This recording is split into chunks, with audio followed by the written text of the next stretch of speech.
And the only way you're a star, no matter how you look or feel or talk, is when you make good deals. Okay, I found that out over the years. You gotta make good deals, otherwise it's over. And she's gonna make great deals. I was with her now for 3 days, and she's developed incredible relationships in a very short period of time. And we appreciate it. And you'll be out there, you'll be in the firing line today, for instance. I just heard, well, while I'm coming up here, they have a whistleblower, another whistleblower. He turned out to be a fake. He's a fake. Highly partisan whistleblower. The lawyers contributed to Biden, they contributed, the whole thing is, but more importantly, you know what the whistleblower was? The same letter that we announced yesterday, which was perfect. I couldn't have written it better if I wrote it myself. I could not have said or had a better conversation. And we had a really nice gentleman in, the president of Ukraine yesterday. And he was good. And they said, was he pressuring you? These animals in the press, they're animals. They're actually some of the worst human beings you'll ever meet. Thank you. They're scum. Many of them are scum. And you have some good reporters, but not many, I'll be honest with you. But, and that's one of the things we battle. And you'll find out. But they'll probably like you better than they'll like me, but I had to get us here, right? Right. But they're total, just terrible, dishonest people. And they couldn't figure out, what did we say bad about this conversation? Then it turns out that they had senators, Democrat senators, that went over there and strong-armed the guy. You better damn well do this or you're not going to get any money from Congress. Oh, I see, that's okay. And then you have Sleepy Joe Biden, who's dumb as a rock. This guy was dumb on his best day. And he's not having his best day right now. He's dumb as a rock. So you have Sleepy Joe, and he goes up, and his kid, who's got a lot of problems, got thrown out of the Navy for problems. I mean, look, I'm not gonna, it's a problem. That's a problem. So we won't get into why and all that. But he got thrown out of the Navy.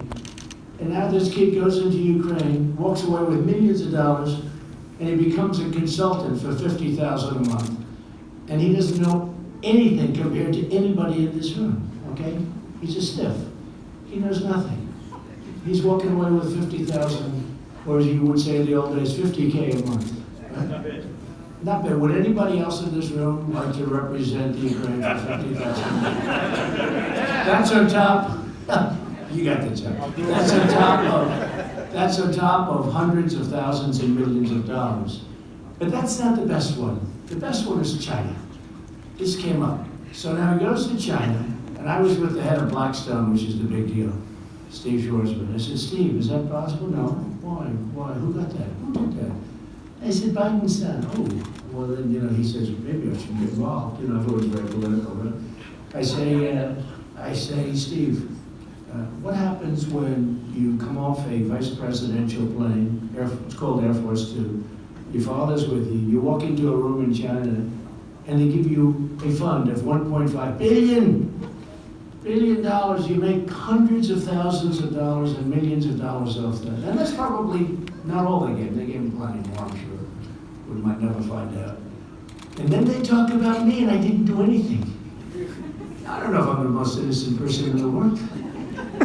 But you look at that, most presidential. Like I said, I'm the most presidential except for possibly Abe Lincoln when he wore the hat. That was tough to beat. Honestly, when he wore that hat, that was tough to beat. But I can't do that. That hat wouldn't work for me. He was I have better head. But honestly, it was tough to beat. Remember, we used to do that during the campaign. They used to say, when I'd speak, the crowd would be crazy. I'd go crazy. We'd all go crazy. We'd have a lot of fun together, right? We'd have 25,000. We've never had an empty seat. From the day I came down the escalator with a potential unbelievable woman who became a first lady. We've never had, and they do, the crowds love her, the people love her, but we've never had an empty seat, not one. I really believe that. There was one case where we had a tremendous snowstorm. It was just about full. It was a massive, it was like a monstrous storm. I don't even know how I got there. I said, how's the crowd? It's just about full, sir. I said, what does that mean? Like there's about 2 seats on top. Thousands and thousands of people could get there. So they show pictures of the empty seats. They don't say there's is the worst storm they've had in years. They show pictures of like 9 empty seats together. It could have been people just went to the bathroom together, right? But we've never, and I always say, get the biggest arena. Good location if you can, but get the biggest arena. We did it the other night, Tuesday night. We had 2 congressmen. One was possibly going to win. He was up by 2. He won by about 27, I think, or something like that, a lot. The other one was down by 17, and they said, sir, don't campaign for him, please. Why? Because if he loses, they're going to kill you, the press. I said, they're going to kill me whether I campaign or not. It's not going to matter. It'll make it a little bit worse. They'll say he worked and he failed. Trump failed. The guy was down 17 points, and he ended up winning by a lot. He ended up winning by a lot. In fact, the whole night, CNN, we built the most beautiful $2 million maybe they spent. No wonder they're losing their rest. They have no ratings, and they're building studios all over the place. But they had a studio. This studio was going to stay up for weeks. And toward the end of the night, they were taking it down. The so-called stars were leaving. They had stars. There aren't many stars up there. They have less than such. But they were taking the stars were leaving. And they didn't want to report it. But the candidate, Dan Bishop, won by a lot. He was down by 17, and they had lines a mile long. I mean, the lines going into those voting booths were unbelievable. And without the rally speech and a couple of tweets, the Twitter stuff is good. We have like way over 100 million people on 6 or 7 different platforms. It's actually much higher than that, even higher than just about everybody. And it helps. They have signs oftentimes when I speak. It said, please keep this woman the other night, beautiful woman, she's got a sign. Please keep tweeting, sir, it matters. And it does matter, because we get our voice in it. If we don't do that, we don't get the voice. I can't say what a great job Kelly's doing. And I can't say what a wonderful husband she had. Look at how devoted he is. He's a rich man, too. It's loaded. What are you doing here? Why are you working? He's so proud of his wife, he can't leave his office. That's really great, though, huh? It's great. Are you proud of her? He said very much. And he's really a fantastic guy. He's been a friend of mine for a long time. Before I met Kelly, I met Joe. And Joe impressed me because of his knowledge of energy. Now, he could be paid. Okay. You're going to pay a guy $50? Now, he wouldn't take. For him, that's not quite good enough, although he might. He might.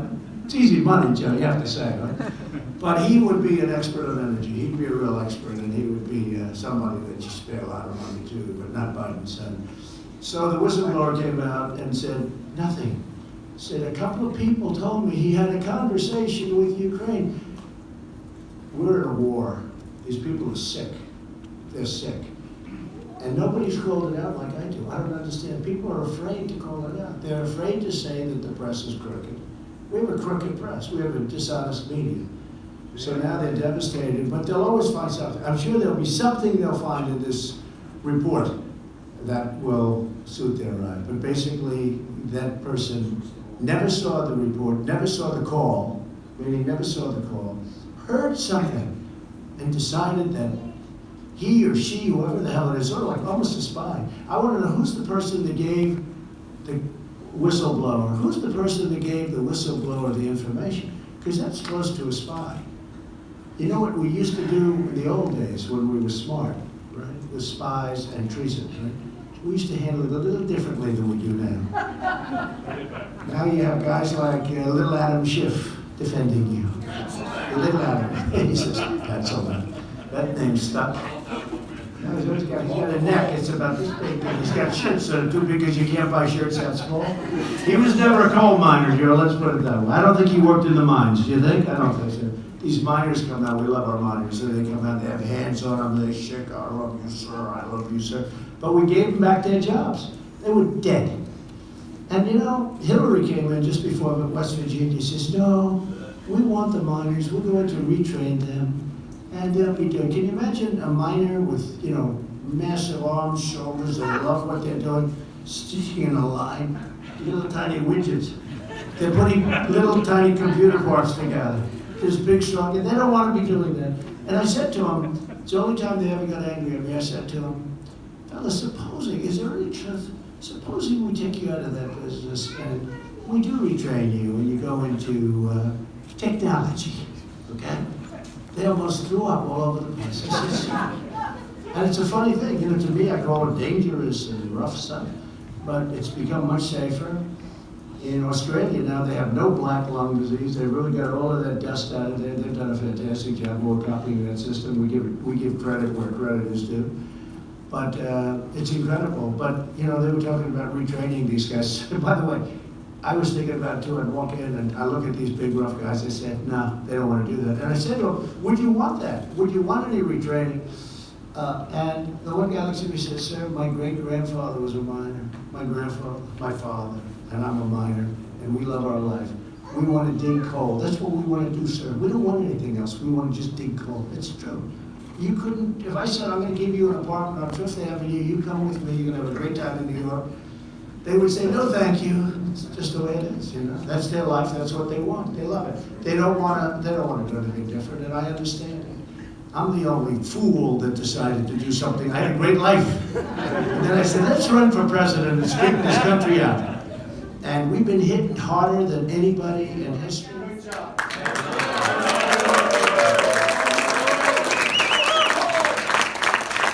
I'll tell you one thing I've taught people though. No rich guy's ever going to run for politics, I can tell you. If anybody did this, I don't think they're going to run. But I love doing it, and I guess I love it because we've made so much progress, and you're really a big part of it. And you know our Deputy Permanent Representative, Ambassador Jonathan Cohen, may be here. Jonathan, where's Jonathan? Is he here? I just wanted to doing a good job, right? I hear everybody's saying what a good job he's doing. So Jonathan, thank you. Good luck. Do well. We got plenty to work on, Jonathan. We have plenty of, I call them points of confliction, right? Points of confliction. But you don't realize how important you are. What you do, you make it all possible. And I've always said about the United Nations, it has more potential than any institution that I've ever dealt with. It really does. It hasn't lived up to its potential. It's starting to more. I think one of the reasons it is because I feel that way. I will use the United Nations to our benefit as a country. And because I'm doing it, others are doing it, and we're sort of getting together and doing things differently.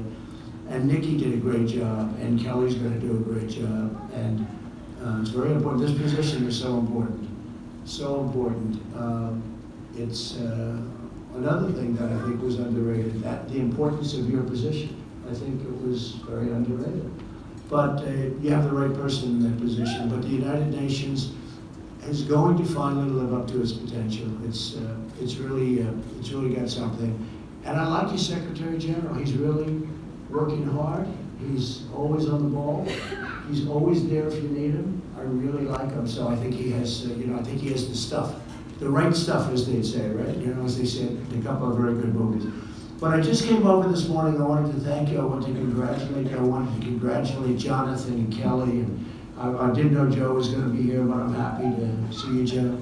And you folks are fantastic, and just keep it going. We've got it really rocking. We're looking good. We're looking good for another 4 years, and then we drive them down.